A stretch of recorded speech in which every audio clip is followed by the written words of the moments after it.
G'day viewers, I'm doing some work there, building the veranda. It's all nice and built. And yeah, this battery charger seems to have stopped working.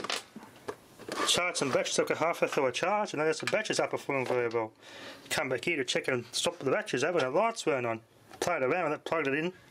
No, I could smell. Yeah, something's gotten hot. Like a resistor burn or a chip pop smell coming out of this thing. Something is giving up in these chargers. Made by Tamura. The problem with those bloody new chargers are these power tools. They don't make these like they used to. These used to be the longest lasting bit in the old power tools. The battery without the charger, stuff's up in the battery lasts longer. So I'll fix that up later on. Do some troubleshooting on that. I scored this today too. Driving on the side of the road. What do I find? A TV on the side of the road. A purple phosphid. Bulging tube, or protruding CRT they call it. AWA Mitsubishi built. Deep image colour TV. The infrared remote type, the original remote was with it. Would have come with a VCR from the market, but that's they didn't have the VCR with it. MDF cabinet with this one. But the glass that it was sitting on in front of the house I picked this up from, the glass was a bit wet, and unfortunately the water's leached into this cabinet a little bit. Bit of a shame. It's a pretty clean inside. I've got to stick these labels back on. Got a bit of dust out of it. There's a date code, July 1988, 25th of the 2nd, 88, 1202. 1988 on that. Everything's dated 1988. Check out that speaker. That's what Mitsubishi used, the principle. They've got the basket, but the magnet is inside the basket frame instead of a separate magnet. That's one thing vintage TVs had an advantage of. They were very reliable and had the best sound. Nowadays, the money just goes into the picture.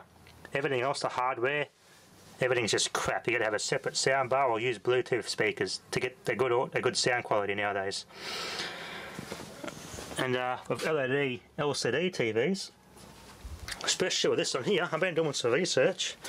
With these sorts of LED LCD TVs, never run the backlight at 100%.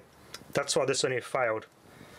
So if you own an LED LCD TV, never ever run the backlight at 100% brightness, because that's the number one problem that kills the backlights. The LEDs inside can't take the full power voltage going across them. They're underrated for the voltage they're made for. So the voltage going across this is a bit too much, and they blow and burn out and take the whole string out because they're in series. So that's a little secret TV manufacturers don't really tell you. So never ever, just if you got one, make sure the brightness isn't at 100%. 70% is a maximum you run the brightness on your LED backlit TVs. So yeah, bloody plain obsolescence crap. That's why I like these ones better. AWA specific tube, even though it's Mitsubishi. Mitsubishi are now being bought out by Hisense. A label over a label. Interesting. 2000. Somewhere in the year 2000s, Mitsubishi Electric got bought out by Hisense. So Hisense TVs are pretty much Mitsubishi TVs nowadays. That's uncooked. That's why. Gee, you've got to undo this. It's pulling the bloody netboard crooked. Huh, someone didn't do their job properly in the factory. That's kind of a disappointment. I'm going to fix that. Take that slack off and leave this undone. That's uncooked. VHF, UHF. This is going to sound really good. Alright, let's give this thing a test. This will be your first time power up. These purple phosphid CRTs are very unique because the whole idea of having a purple phosphid tube was to get blacker blacks. These warm up quite cool when they power up too.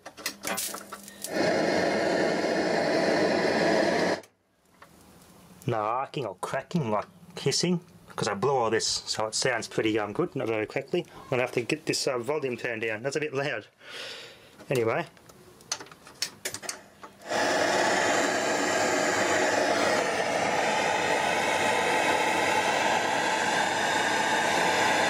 I'm going to turn this thing in. LED display.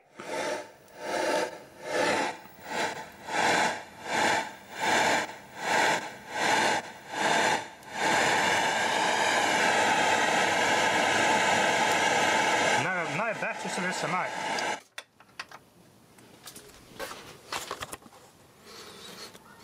A little bit of vintage small remains.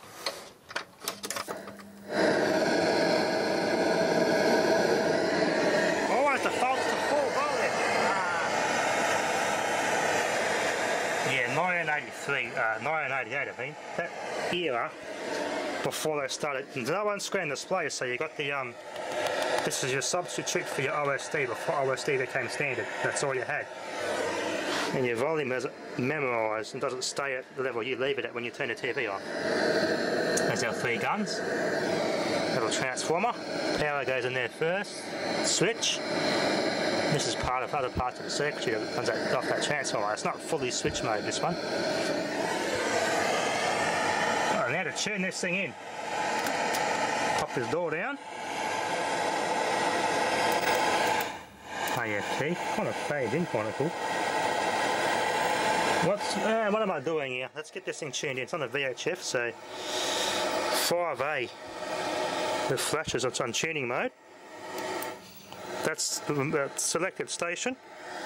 I'll press the tuning button here, and it starts flashing like I'm going to tune it. No 5A. Okay. I've got to figure out how to get 5A in this thing. I'll have a mess around with it, see if I can tune the modulator into this thing. I figured out how to tune it. You have to turn this little thing here, tuning switch. You have to, this is the important part, otherwise the TV is not going to respond. You have to switch this to on, so that the display flashes, then you turn this white thing, like with the older ones, until you get the signal. Once that's tuned in, you turn this back off, and these two set what number channel you want. Easy as that. The picture is how to adjust the sound. I got the sort of sub volume, main master volume control, so I've set that. Turn the treble up. I'll attempt to play stuff off the hard drive now. Wow, good picture.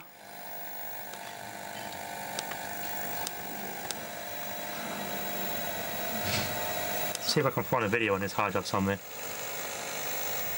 It does play certain formats. Oh, no MP4 support. Serious? Good picture, that. No, I can't preview any videos on this. They're all the wrong format.